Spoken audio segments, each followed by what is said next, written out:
మీరు lucky Bhaskar movie చూసారు కదా, సేమ్ అలానే ఆ మూవీని బేస్ చేసుకుని రాజస్థాన్ లో బ్యాంక్ మేనేజర్ గా ఉండి ఒక అమ్మాయి స్కామ్ చేసింది. ఈమె చేసిన స్కామ్ ని చూస్తే మీకు మతిపోతుంది. అండ్ దాంతో పాటు లైట్ ఆఫ్ కాకుండా చూసుకుంటే సంవత్సరానికి 30 కోట్లు ఇస్తున్న జాబ్ గురించి కూడా చెప్తాను. ఇలాంటివి చాలా దాచాం లోపల, మీరు కూడా చూసేయండి. అండ్ వెంటనే ఒక లైక్ కొట్టేయండి. వీడియోని వెంటనే స్టార్ట్ చేద్దాం.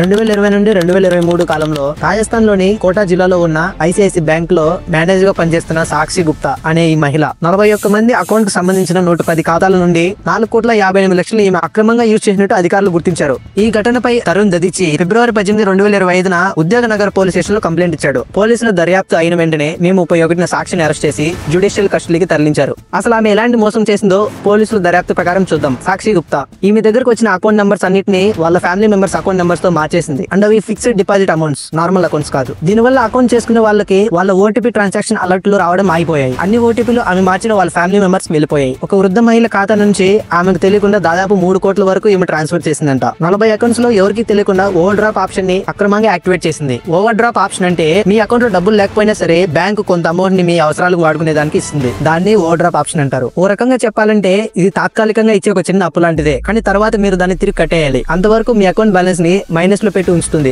ఆ బ్యాంకు. మీకు క్లియర్ గా అర్థం కావాలంటే, సపోజ్ మీ అకౌంట్ లో ఒక 500 అమౌంట్ ఉంది, కానీ మీరు 2,000 రూపాయలు ప్రోడక్ట్ కొనాలనుకుంటున్నారు, కానీ మీ దగ్గర 2,000 రూపాయలు లేదు. అప్పుడు మీరు ఓవర్ డ్రాప్ ఆప్షన్ యాక్టివేట్ చేసుకుని ఆ 2,000 అమౌంట్ ని మీరు కొనుక్కునేయచ్చు. మిగిలిన బ్యాలెన్స్ ని మీ దగ్గర అమౌంట్ ఉన్నప్పుడు దాన్ని తిరిగి కట్టేయచ్చు. అంతవరకు మీ అకౌంట్ ని మైనస్ లో పెడుతుంది ఆ బ్యాంకు. సో అలా 40 మంది అకౌంట్ ని ఓవర్ డ్రాప్ ఆప్షన్ ఎవరికి తెలియకుండా అక్రమంగా యాక్టివేట్ చేసి పెట్టింది ఈ సాక్షి గుప్తా అనే మహిళ. 31 మంది ఫిక్స్డ్ డిపాజిట్ల అకౌంట్లను ముందుగానే క్లోజ్ చేసి 1,34,00,000 వేరే అకౌంట్ లోకి పంపించేసింది. ఎక్స్ట్రాగా ఆమె పేరుతో 34 లక్షలను అక్రమంగా ఎవరికి తెలియకుండా లోన్ తీసుకునింది.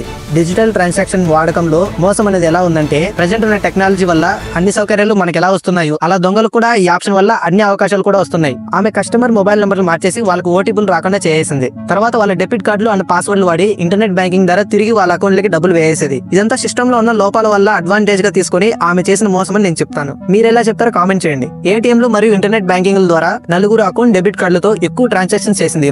ఆ టోటల్ అకౌంట్ ని ఎవరికి తెలియకుండా తన డిమాట్ అకౌంట్ కి ట్రాన్స్ఫర్ చేసుకునింది. డిమాట్ అకౌంట్ అంటే షేర్ మార్కెట్ అకౌంట్. ఈ సాక్షి గుప్తా మేనేజర్ గా ఉండి ఇలాంటి పనులు చేసిన తర్వాత ఈ విషయం బయటపడిన వెంటనే ఆ ఐసిఐసి బ్యాంక్ ప్రతినిధులు ఒక ప్రకటనలో ఇలా తెలిపారు: మా కస్టమర్ల బాధ్యత మా మొదటి ప్రాధాన్యత. మేము మోసాన్ని గుర్తించిన వెంటనే పోలీసులకు ఎఫ్ఐఆర్ ఫైల్ నమోదు చేశాం. అలా చేసిన ఆమెని సస్పెండ్ కూడా చేశాం. ఇలా మోసపోయిన వారికి మేము ముందుండి న్యాయం చేపిస్తామని వాళ్ళు ప్రకటించారు. మొత్తం అమౌంట్ అంతా సాక్షి గుప్తా స్టాక్ మార్కెట్ లో ఇన్వెస్ట్ చేసిందని పోలీసులు వెల్లడించారు. ఈ మొత్తం మోసపూరిత వ్యవహారాన్ని 2.5 ఏళ్ల పాటు ఈమె నడిపిందని చెప్పి పోలీసులు చెప్పారు. అసలు ఇంత పెద్ద స్కామ్ ఒక అమ్మాయి, అది కూడా 2.5 ఏళ్ల పాటు మేనేజ్ చేసిందంటే గ్రేట్ అని చెప్పాలి. అఫ్ కోర్స్ వీళ్ళ ఫ్యామిలీ కూడా ఇన్వాల్వ్ అయింది, బట్ మెయిన్ క్యాండిడేట్ ఈమె కదా.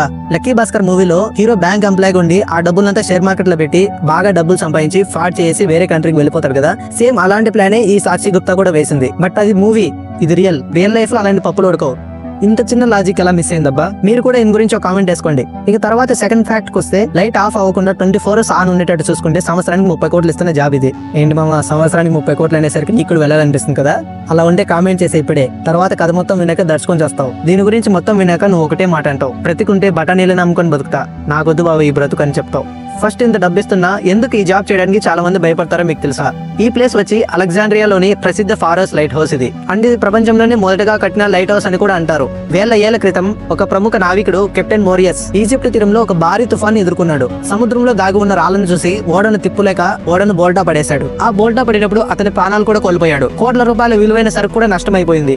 అప్పుడే అర్థమైంది సేఫ్ నావిగేషన్ కోసం దారి చూపి ఒక పెద్ద లైట్ అవసరం అని చెప్పి. అప్పుడే ఆ దేశాన్ని పరిపాలించే రాజు ఒక శిల్పిని పిలిపించి సముద్రం మధ్యలో ఫారస్ అనే ద్వీపంలో ఒక పెద్ద ఎత్తులో లైట్ హౌస్ ని నిర్మించాడు. ఇది ఒక అద్భుతమైన ఇంజనీరింగ్ మిరాకిల్ అని చెప్పాలి. ఎందుకంటే లోపల మంటను వెలిగించి ఆ మంట నుండి పెద్ద లెన్సుల సాయంతో చాలా దూరం ఆ లైటింగ్ వెళ్లేలా చేశారు. ఈ లైటింగ్ ను చూసి ఓడల ప్రమాదాల నుంచి తప్పించుకునేవి. ఇప్పుడు విషయానికి వస్తే, ఇంత కీలకమైన కట్టడంలో పనిచేసే వ్యక్తిని లైట్ హౌస్ కీపర్ అని అంటారు. ఈ జాబ్ చేసే వారికి సంవత్సరానికి 30 కోట్లు ఇస్తారంట. కానీ ఇక్కడ పనిచేసే వ్యక్తికి వేరే వ్యక్తితో సంబంధమే ఉండదు. ఎందుకంటే ఆ చుట్టుపక్కల ఎవరు నివసించారు కాబట్టి ఒక్కడే బ్రతకాలి. అండ్ దాంతో పాటు ఆ లైటింగ్ ఆఫ్ అవ్వకుండా 24 hours అబ్జర్వ్ చేస్తూనే ఉండాలి. ఇన్కేస్ ఆ లైట్ ఆఫ్ అయిందనుకో ఇంకా మన పని అయిపోయినట్టే. అండ్ అక్కడ పెద్ద పెద్ద తుఫాన్లు, పెద్ద పెద్ద అలలు వచ్చి ఆ లైట్ హౌస్ ని తాకుతూ ఉంటాయి. కొంచెం అప్రమత్తంగా ఉన్నా కూడా మనకు చావే గతి. ఎంతో మంది చనిపోయిన వాళ్ళు కూడా ఉన్నారు ఈ ఉద్యోగం చేసేటప్పుడు. నీకు పక్క వాళ్ళతో సంబంధం అస్సలు ఉండదు. నిద్ర లేచినప్పటి నుంచి నువ్వు సముద్రం తప్ప ఇంకేమీ చూడలేవు అక్కడ.